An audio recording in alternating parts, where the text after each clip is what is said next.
நீங்கள் பார்த்துக் கொண்டிருப்பது உங்கள் விஜய். மித்ரபாவேன சம்பிராப்தம் நத்யஜேயங் கதஞ்சன தோஷோ யத்யபி தஸ்ய ஸ்யாத் சதாமேதத் அகர்ஹிதம்.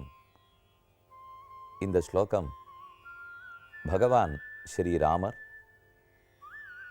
விபீஷணன் சரணாகதி பண்ண வந்தபோது அவனுக்காக உபதேசம் செய்தது. ராவணனின் ராஜ்யமான இலங்கையை துறந்தான் வீடணன்.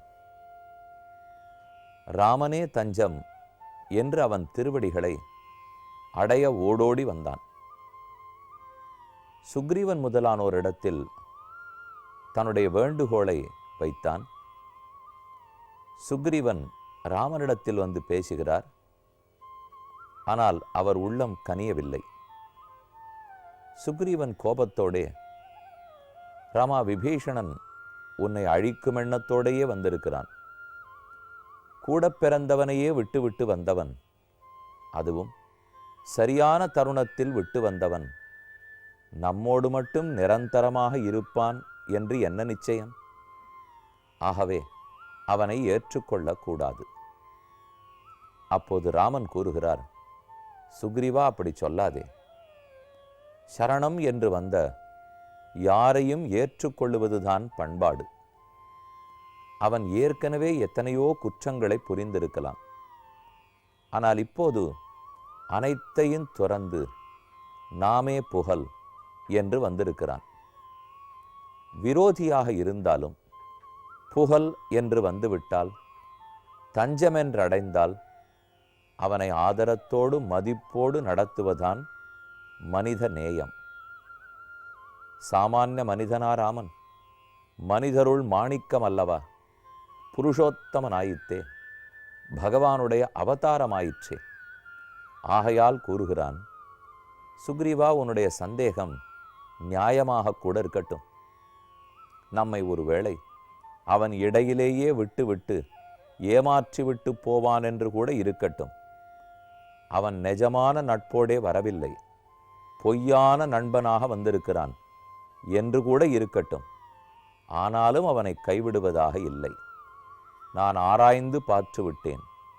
மித்ர பாவேன சம்பிராப்தம் நத்யஜேயம் கதஞ்சன. கைவிட மாட்டேன், எப்போதும் கைவிட மாட்டேன், எந்த சந்தர்ப்பத்திலும் கைவிட மாட்டேன். அவன் உண்மையான நண்பனாக வர தேவையில்லை, பொய்யாகவே வந்திருந்தாலும் அவனை ஒரு நாளும் கைவிட மாட்டேன். தோஷோ யத்யபி தஸ்ய ஸ்யாத். அவன் குற்றமே அற்றவனாய் அனைத்து குற்றங்களையும் தொலைத்து வந்திருக்க வேண்டும் என்றும் நான் எதிர்பார்க்கவில்லை. ஒருவேளை குற்றவாளியாகவே இருக்கட்டுமே, அவன் குற்றம் புரிந்தவன் அல்லன், பேச்சுக்கு வைத்துக் கொள்ளுவோம். ஒருவேளை அவன் குற்றவாளியாக இருந்தாலும் சதாமேதத் அகர்ஹிதம். நான் அவனை கைவிட்டு விட்டேனானால் வசிஷ்டர் முதலானவர்கள் என்னை இகழ்வார்கள், புகழமாட்டார்கள். ஆனால் அவனை ஏற்றுக்கொண்டால் பெரியோர்கள் என்னை புகழ்வார்கள். சுக்ரீவா, பெரியோர்கள் புகழ்கிறபடி நடந்து கொள்ள வேண்டும். அவர்களுடைய இகழ்ச்சிக்கு ஆளாகக்கூடாது. நாமே நம் வாழ்க்கையில் எத்தனையோ காரியங்களை செய்திருக்கிறோம். அவற்றில் எதையாவது ஒன்றை ஒரு சான்றோன், ஒரு சந்நியாசியோ, மெத்த படித்தவரோ, சிறந்த பக்தரோ, நல்ல குணமுடையவரோ, இப்படி இருக்கிற யாரோ ஒருத்தர் நாம் பண்ணியிருக்கிற அந்த காரியத்தை நன்றாக செய்தாய், நன்று நன்று என்று பாராட்டினாரானால் அது நமக்கு கிடைக்கும் பெரும் பரிசு. 10,000 10 லட்சம் கொடுத்தால் கூட ஒரு சான்றோன் நம்மை பார்த்து நீ நல்ல காரியம் செய்தாய், இது பெருமானுக்கு ஆனந்தத்தை ஏற்படுத்தும் என்று கூறுகிறார்னு வச்சுப்போம். அது லட்சம் பொற்காசுகள் நமக்கு கொடுத்தா போலே. என பெரியோர்கள் யாரையும் ஸ்தோத்திரம் செய்ய மாட்டார்கள், கொண்டாடிவிட மாட்டார்கள். அப்போ அவர்கள் வாயால் நாம் ஒரு நல்ல வார்த்தை வாங்குகிறோம்னால் அது நமக்கு கிடைத்திருக்கும் பாக்கியம். விபீஷணன் ராமன் வாயால் நல்வார்த்தை பெற்றான். அவன் ராட்சசன் அல்லன், பிறப்பால் ராட்சசன், ஆனால் நடத்தையால் சிறந்த பக்தன். ஆகவே அவனை கைவிட்டு விடமாட்டேன். ராமன் விபீஷணனை கொண்டாடுகிறார். அதே சமயம் ராமனும் வசிஷ்டர், விஸ்வாமித்திரர், கௌதமர், காத்யாயனர், சுயஜ்ஞர், போன்ற மகரிஷிகள், பெருத்த பண்டிதர்கள், சான்றோர்கள், அவர்களால் நான் கொண்டாடப்பட வேண்டும். அப்ப பெரியோர்கள் கொண்டாடும்படி நாம நடந்துக்கணும்னால் நல்ல நட்பை ஏற்றுக்கொள்ள வேண்டும். அதிலே சற்றையே பொய் கலந்திருந்தாலும் ஏற்றுக்கொள்ள வேண்டும். நட்பு நீடித்திருக்க வேண்டும். எப்போதும் நண்பர்களுக்கு உதவ வேண்டும். அவர்கள் குற்றங்களையும் தாண்டி உதவ வேண்டும். இதெல்லாம் இந்த ராமனுடைய சரித்திரத்திலேருந்து நாம் தெரிஞ்சுக்கிறோம்.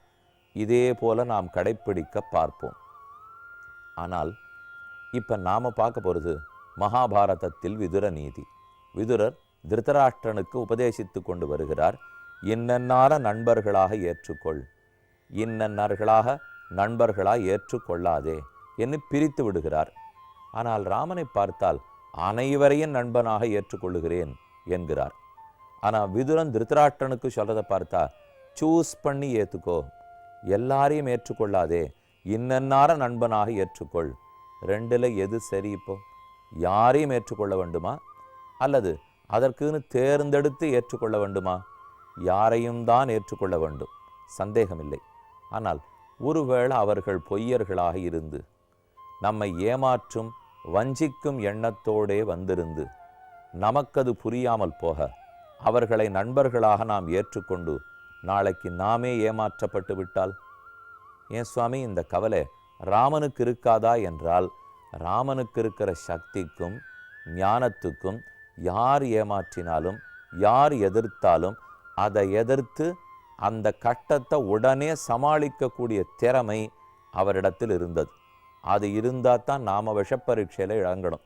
இப்போ ராமன் சொன்னாரேங்கிறதுக்காக யாரையும் நண்பனாக ஏற்றுக்கொள்ளுவேன், எந்த குற்றவாளியும் ஏற்றுக்கொள்ளுவேன், தீவிரவாதிகளை ஏற்றுக்கொள்ளுவேன், கொள்ளைக்காரர்களை ஏற்றுக்கொள்வேன் நம்ம சொல்லிட்டு இருக்கலாம். சொல்லிட்டு இருந்தால் நமக்கு தாங்கணுமே, அதற்குரிய சக்தி நம்மிடத்தில் இருக்க வேண்டும். ஆகவே நாம் நண்பர்களை தேர்ந்தெடுத்துத்தான் ஏற்றுக்கொள்ள வேண்டும். நீங்கள் பார்த்துக் கொண்டிருப்பது உங்கள் விஜய். ராமன் சொன்னாரேங்கிறதுக்காக யாரையும் நண்பனாக ஏற்றுக்கொள்ளுவேன், எந்த குற்றவாளியும் ஏற்றுக்கொள்ளுவேன், தீவிரவாதிகளை ஏற்றுக்கொள்ளுவேன், கொள்ளைக்காரர்களை ஏற்றுக்கொள்வேன் நம்ம சொல்லிட்டு இருக்கலாம். சொல்லிட்டு இருந்தால் நமக்கு தாங்கணுமே, அதற்குரிய சக்தி நம்மிடத்தில் இருக்க வேண்டும். ஆகவே நாம் நண்பர்களை தேர்ந்தெடுத்துத்தான் ஏற்றுக்கொள்ள வேண்டும். ராமனுக்கு அது சரி.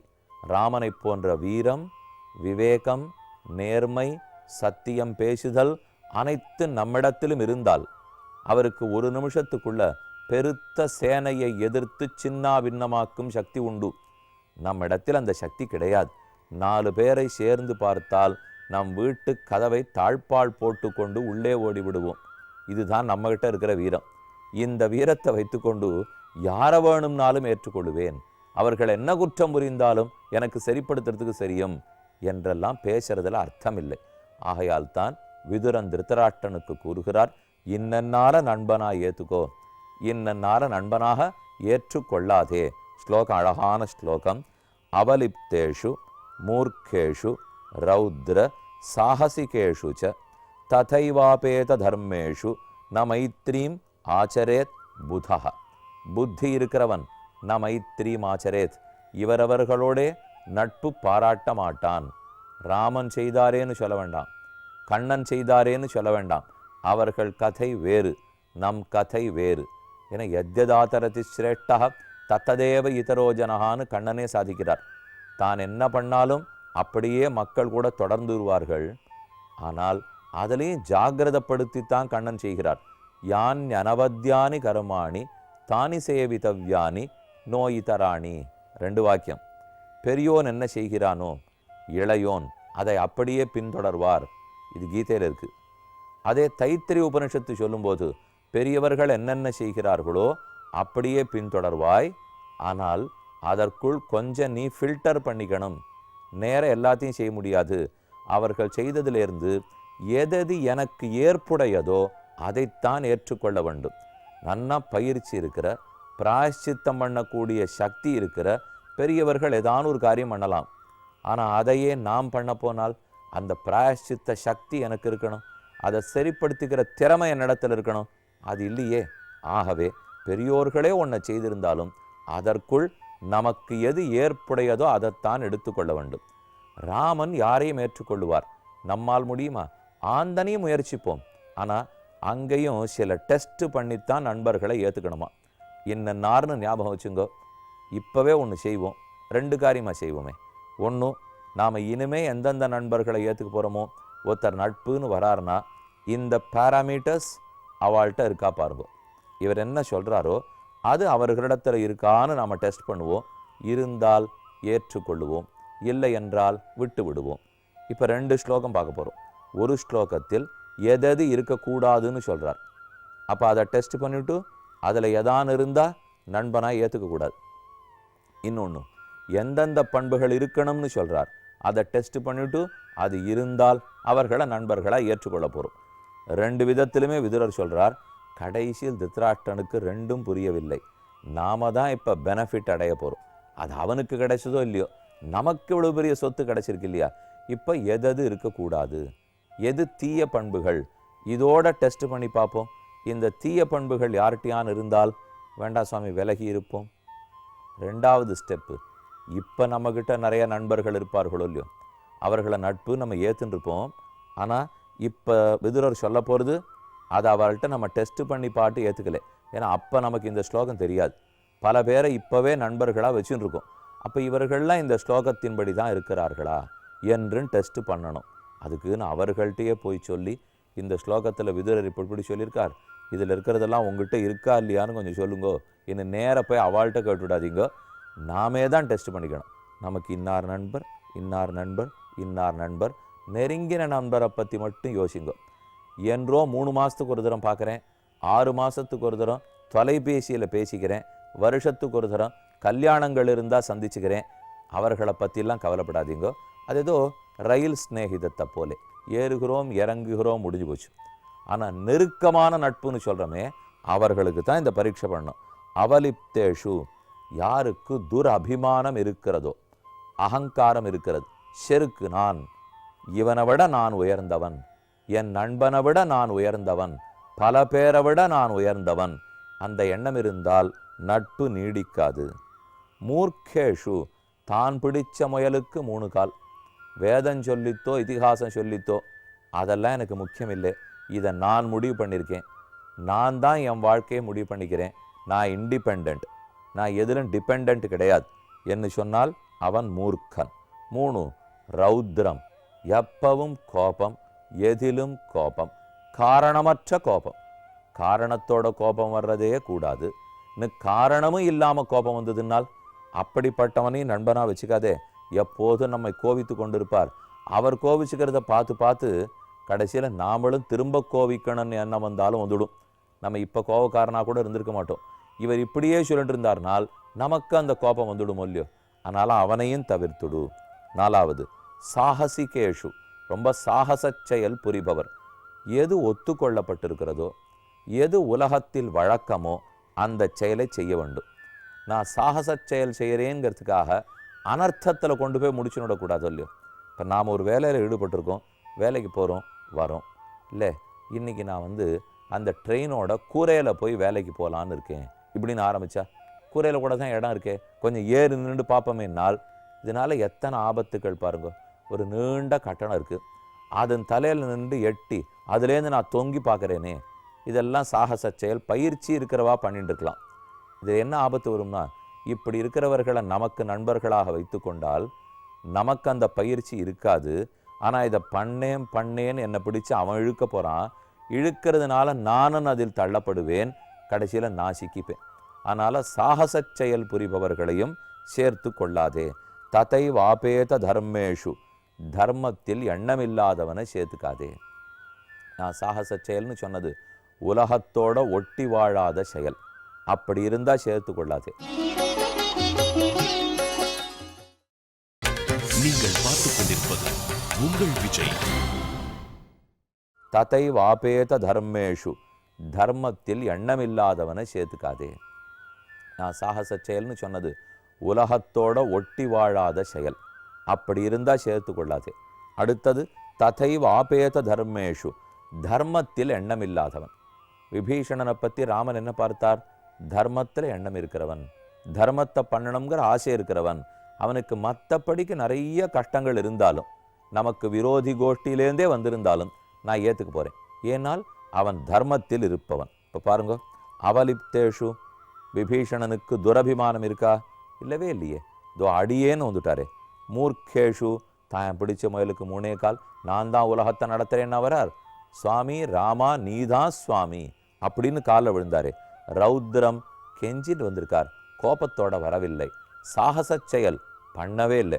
ராமனை எதிர்த்து ஜெயித்து விடுகிறேன் பார், இது ராவணன் செய்த சாகச செயல். ஆனால் விபீஷணன் அப்படி செய்யவில்லை. கடைசியா ஆபத்த தர்மே ததேவாபேத தர்மேஷு தர்மாத்மா விபீஷணஸ்து தர்மாத்மா. எப்போதும் விபீஷணனை தார்மிகன்னு சொல்லுவாளே தவிர அதர்மத்தின் வழியே பிறந்த நாள்லேருந்தே அவன் புத்தி போகாது. ஆக இந்த 5 தான் இப்போ குவாலிட்டிஸ். இந்த 5ம் நாம் நண்பர்களாக வச்சுருக்கிறவர்கிட்ட இருந்தால் தொடர்வது நல்லதல்ல, அவர்களை விட்டுவிட வேண்டும் என்று நாம் இன்று பார்த்தோம்.